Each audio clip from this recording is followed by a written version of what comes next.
Well, this morning, Curtis was talking about one of his first lessons that he gave, and he was talking about how he was intimidated to get up and do that, and I can relate to him right now. He gave such a great lesson this morning. I don't think I can top exactly how he put it, but I will do my very best.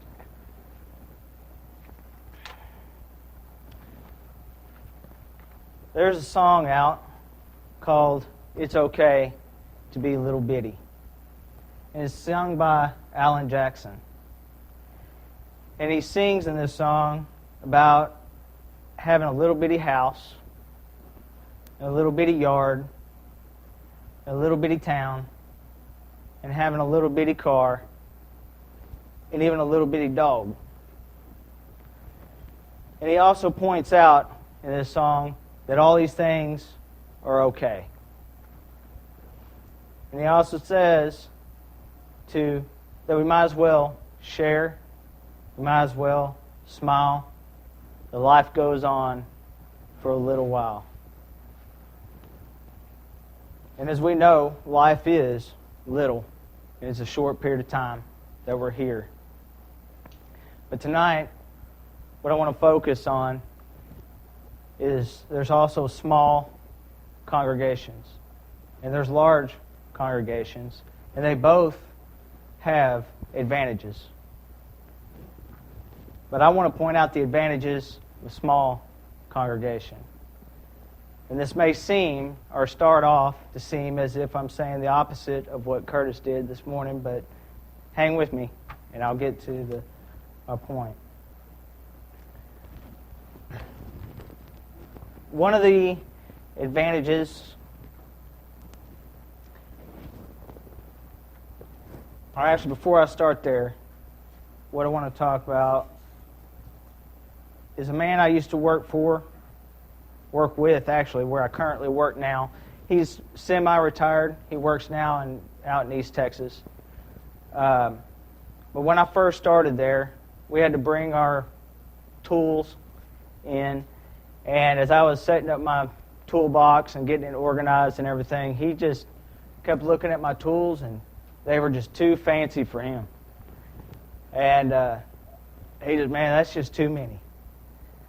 But as time went on, a couple of years or so, he started using some of those tools. And it wasn't long before he actually purchased some of those tools for himself. But he had to see the benefits of those tools. And there's also benefits in smaller congregations. And one of those advantages and benefits is that everybody knows everybody. And with that, there is more interaction with each other and a great opportunity to build relationships. Relationships that we could even consider as family. Timothy seems to think that as well. 1 Timothy 5. 1 Timothy 5, 1 and 2. Do not rebuke an older man, but exhort him as a father, the younger men as brothers, the older women as mothers, the younger as sisters, with all purity. So I think it's very appropriate that we could look at it as family.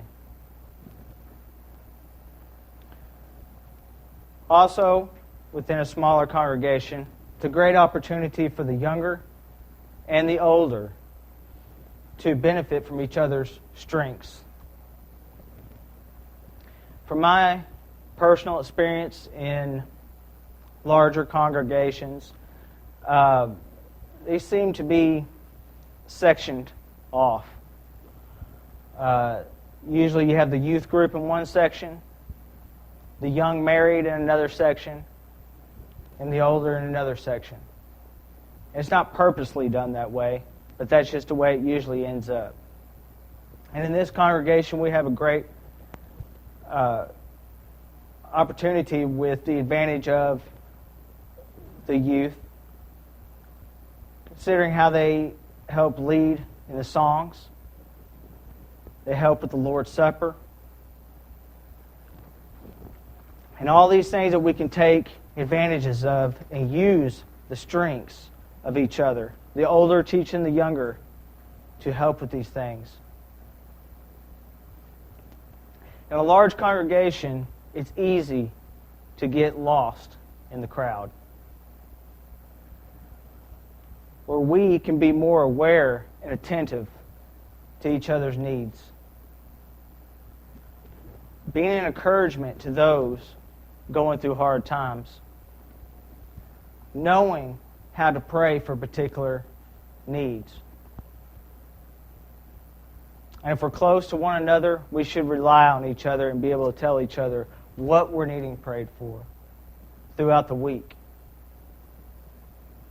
Lifting one another up and edifying each other.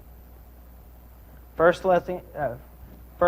Thessalonians 5:11, therefore, comfort each other and edify one another, just as you also are doing. With the benefit of closeness, also comes the advantage that we can depend on each other, that if one of us starts showing signs of weakness, to depend on the strong one at that time to come to us and let us know. Galatians 6, 1 and 2. Galatians 6, 1 and 2. Brethren, if a man is overtaken in any trespass, you who are spiritual, restore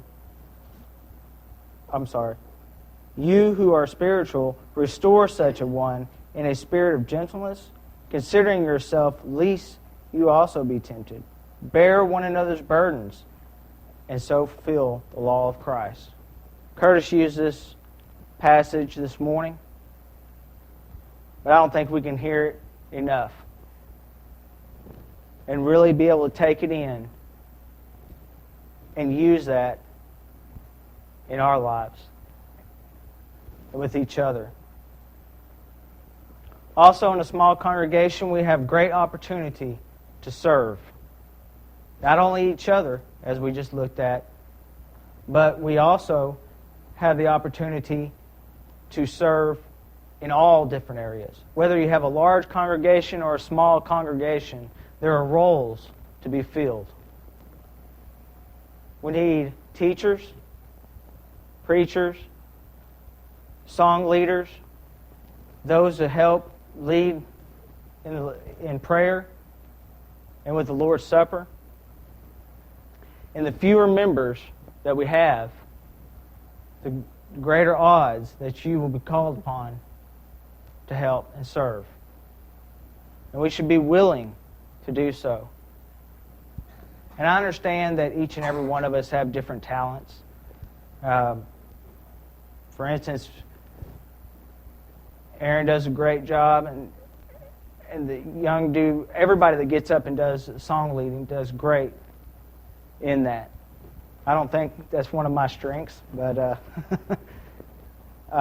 so each and every one of us have different talents. And we should be willing to learn new things as well,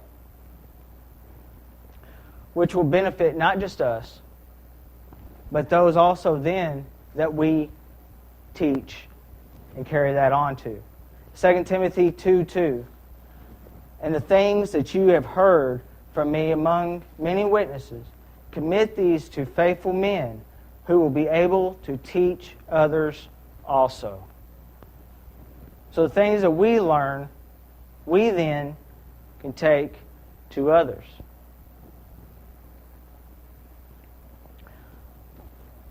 So where we are able and where we are willing, we should serve. Which brings me to my next point. With the necessity to fill roles and to be able to benefit we must be present. In smaller congregations, one's absence is felt.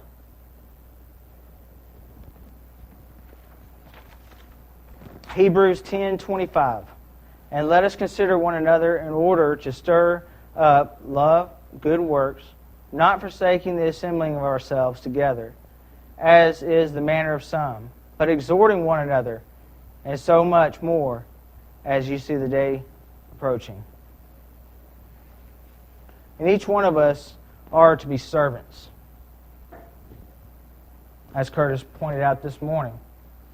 So when we show up, it's not just to take these things that we've gone over, as far as the benefits of edifying or being edified, but we also, in turn, have to edify one another.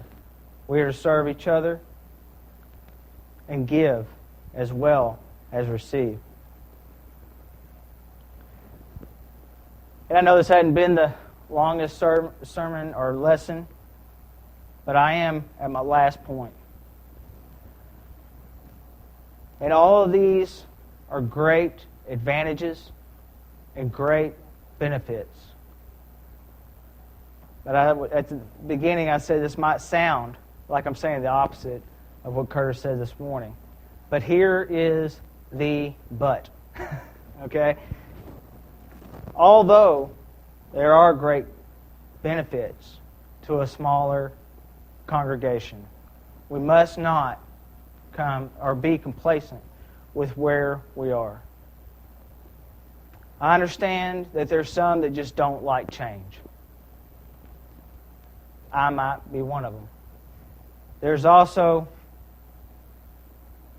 you have the man that I worked for with the tools. He started off, he wasn't going to have any part of them fancy tools. But when he saw the benefit of them, then he was able to make that change. And each one of us should be willing to make that change, including myself.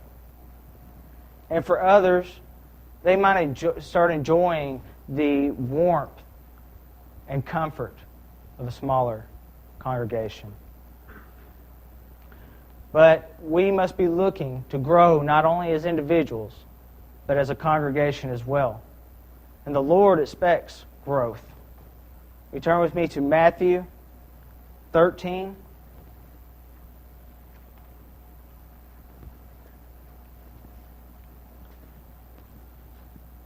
Matthew 13, 31 and 32. This is a parable of the mustard seed.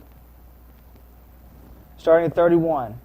Another parable he put forth to them, saying, The kingdom of heaven is like a mustard seed, which a man took and sowed in his field, which indeed is the least of all the seeds.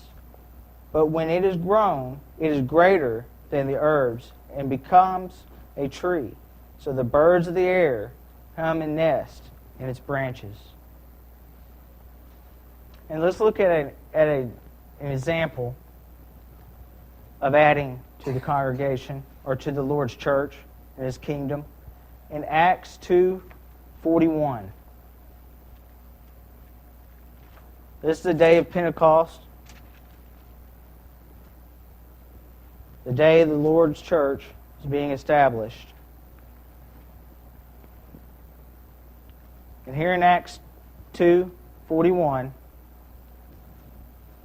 then those who gladly received His word were baptized, and that day about 3,000 souls were added to them. So here we have an example of those being added, which is what the Lord expects. Here we had Peter speaking. But was Peter the one doing the adding? No. He was the one giving the message. Christ is the one that adds. Look down at verse 47. Praising God and having favor with all the people, and the Lord added to the church daily those who were being saved. So who was added? The saved. They were added to what? Christ Church. And if you haven't been added to the Lord's church, and you so desire, you must first hear the message, as in verse 41, when they received the Word. You must also believe the Word, Mark 16:16, and repent, for Acts 17:30. Confess Christ as the Son of God, Romans 10:9 and 10, and be baptized for the remission of your sins, Acts 2:38. And if you have been added to the Lord's church and you need prayers or need anything else from us as we can help, come now while we stand and while we sing.